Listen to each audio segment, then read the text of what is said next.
Hey everyone, welcome to another video. आज हम बात करेंगे बजाज फिनसर्व लिमिटेड की।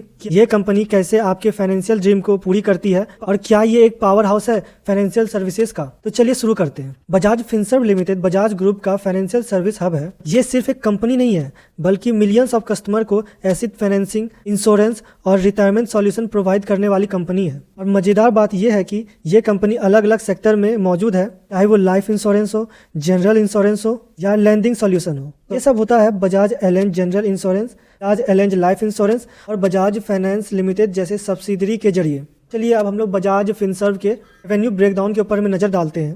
इसका रेवेन्यू लाइफ इंश्योरेंस से फाइनेंशियल ईयर 2018 में 55% था, जो अब फाइनेंशियल ईयर 2022 में घट करके 25% हो gaya है। अगर जनरल इंश्योरेंस पे बात करें तो फाइनेंशियल ईयर 2018 में 0% था, जो अब फाइनेंशियल ईयर 2022 में बढ़ करके 28% हो गया है।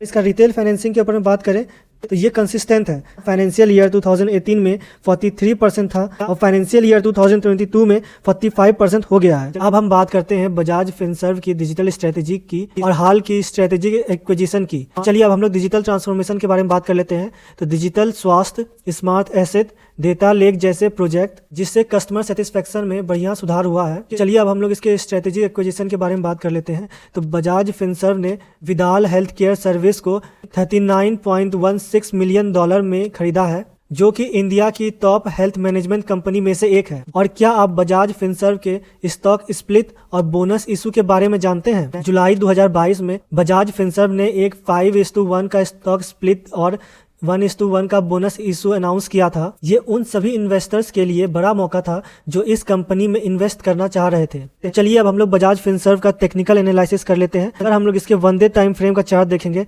तो हमें यहाँ पर एक बहुत ही बड़ी कंसोलिडेशन नजर आ रही थी। उसके बाद इसने ब्रेकडाउन तो किया, लेकिन ये वापस इसी कंसोलिडेशन में आ गया है। तो हमें ये समझ में आ रहा है कि यहाँ पर जिसने भी बाइंग की होगी वो काफ़ी स्ट्रांग है, जो कि इसको इस लेवल से नीचे जाने नहीं दे रहे हैं। तो यहाँ पे एक बढ़िया सा मौका है कि अगर मार्केट इस लेवल को ब्रेक कर देती है या फिर कहें तो 50 EMA को ब्रेक कर देती है, तो हम लोग यहाँ पे एक बाय साइड का स्विंग ट्रेड ले सकते हैं, जिसका स्टॉप लॉस कुछ इस लेवल का लो होगा और जिसका टारगेट 1:2 का होगा कम से कम। तो क्योंकि ये एक अच्छी कंपनी है तो आप इसमें लॉन्ग टर्म के लिए भी इन्वेस्टमेंट कर सकते हैं। तो चलिए अब हम लोग इसका वीकली टाइम फ्रेम में एनालिसिस कर लेते हैं। तो आप ये देखिएगा कि यहाँ पे एक पैटर्न बना हुआ है और इसका ब्रेकआउट भी हो चुका है, उसके बाद रिटेस्ट कर चुका है मार्केट ने। तो इसके बाद अगर मार्केट अप ट्रेंड पकड़ेगा तो ये आप लोगों को एक अच्छा सा रिटर्न बना करके दे सकता है। तो चलिए अब हम लोग इसके फंडामेंटल को डिस्कस कर लेते हैं। हम लोग बजाज फिनसर्व का फंडामेंटल एनालिसिस कर लेते हैं। तो इसका मार्केट कैप 2 लाख करोड़ है, मतलब कि ये एक लार्ज कैप कंपनी है। इसका रिटर्न ऑफ इन्वेस्टमेंट भी बहुत ही बढ़िया है, लेकिन अगर इसका आप डेट टू इक्विटी रेशियो देखिएगा तो ये कुछ ज़्यादा ही है। लेकिन ये बजाज ग्रुप की कंपनी है तो हम लोग इस पर भरोसा कर सकते हैं कि ये डेट टू इक्विटी रेशियो बहुत ज़्यादा नहीं है। ये आप इसके प्रॉफिट ग्रोथ में भी देख सकते हैं कि इसका अच्छा खासा प्रॉफिट ग्रोथ हो रहा है। ये कंपनी आप लोगों को डिविडेंड भी दे रही है और इसका पैग रेशियो देखिएगा तो ये 1.55 है, जो कि ऑलमोस्ट एक ओवर वैल्यू कंपनी की होती है। लेकिन क्योंकि ये बजाज की कंपनी है तो आप इस पर भरोसा कर सकते हैं। तो अगर आप इसका सितंबर 2023 और 24 का कंपैरिजन कीजिएगा तो आपको नजर आएगा इसका ऑपरेटिंग प्रॉफिट हमेशा की तरह बढ़ा ही है, जिसके कारण इसका अर्निंग पर शेयर भी बढ़ चुका है। चलिए अब हम लोग इसके P&L पे नजर डाल लेते हैं। तो हम लोग यहाँ पे मार्च 2023 और 24 का कंपैरिजन करेंगे तो यहाँ पे अच्छी खासी ग्रोथ देखी गई है इसके प्रॉफिट में। अगर हम लोग इसका नेट प्रॉफिट देखेंगे तो वो भी बहुत ही अच्छा खासा बढ़ा हुआ है। तो मतलब ये है कि ये कंपनी फिलहाल प्रॉफिट में है। देखिए ये कंपनी प्रॉफिट में है तो ये आप लोगों को डिविडेंड तो देगी ही, और ऊपर से अगर इस कंपनी में ग्रोथ हुआ तो आपको उसका ही फायदा मिलेगा। तो चलिए अब हम लोग इसके शेयर होल्डिंग पैटर्न के ऊपर में डिस्कशन कर लेते हैं।